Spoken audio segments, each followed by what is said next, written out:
In this video, we will be replacing the rear windshield wiper blade on this 2019 Jeep Compass. At the rear of the vehicle, we have one windshield wiper blade.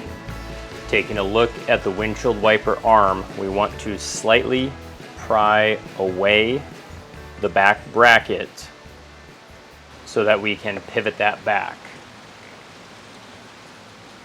We can then retract that arm all the way up and get a little better access.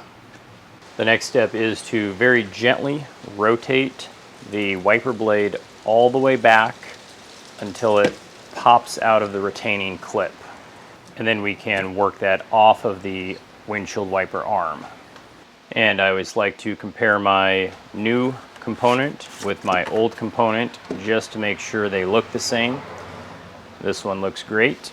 And we'll install our new one onto that arm.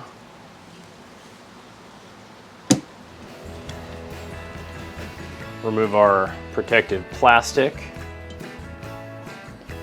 and return all of the components back to the original position. And this repair is complete.